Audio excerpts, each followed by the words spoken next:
Deadly confrontation in Charlottesville sparked controversy around the country. You've seen the video, protesters clashing, and it raises the question, what are the rules when it comes to protesting? What are the restrictions against free speech? Last week, the University of Florida canceled an upcoming demonstration that was organized by a white supremacist group.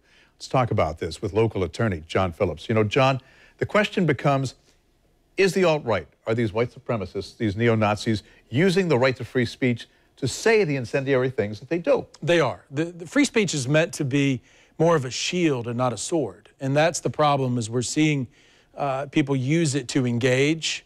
And that wasn't the intention behind the forefathers, you know? That's the problem, because when you're using it to cause harm, seriously threaten harm, or incite, that's not protected speech. And they're also trying to deny the right to free speech to those who don't believe as they do. Correct. We saw that significantly locally, and I actually saw the guy that was the provocateur is now in Tampa and got detained for a little bit by police for doing the same thing. It's kind of the new way to protest, is to get in somebody's face and interrupt their protest. And you know, there should be place enough for both types of speech, but you know, both of them claim that the other one's using such hate speech, and it's getting so personal and so, I guess, conflagrated, on fire, that it's creating an issue. There's a video that went viral on Facebook from Dallas, and you had two disparate groups with opposing views. And it was interesting because the leaders of both groups said, we're coming into this, we want to maintain a nonviolent status, we're going to meet in the middle. And they literally did meet in the middle of the street, and they started talking and opened a dialogue. How do we protect free speech?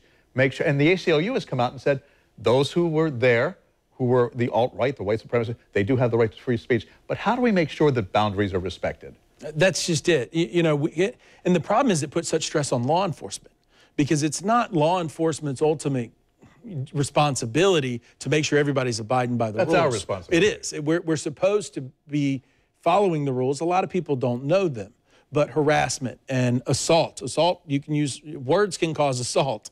You know, the level of stalking, and anytime you've got an unwanted touching, you know, it's stuff that if it takes a lot of people going to jail, you know, they're going to say, but my free speech, but my free speech. Well, no, you can't do this.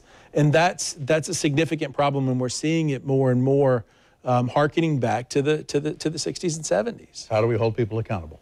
I guess we arrest them and we sue them. And that's not what, that doesn't help free speech. That doesn't help two sides come together. But it doesn't help, and I don't want to make this political, but it doesn't help when our leaders on both sides have been guilty of the same thing. And, you know, you post just a simple picture of Donald Trump staring at the sun, and it becomes, you know, a political protest. Well, no, it's, you know, we're all so tightly wound up, and that's a problem. Is it as simple as we all step back and we say, you know what, you don't believe as I do, and that's okay if you care to have those beliefs, but just respect my ability to believe what I want? That's the perfect world, Bruce. The problem is we don't often live there, and so the police are trying to figure out where the lines are, and the issue is they've got to make sure that they're punishing both sides equally if they're going to start arresting, because otherwise those that are more along the Blue Lives Matter cause and not punishing the Black Lives Matter crowd, you know, it's got to be equal. Otherwise, we're going to have more upheaval. And what's a shame is we've really gone back in time, and that's a sad commentary on society. All right, John, thank you. It's a pleasure.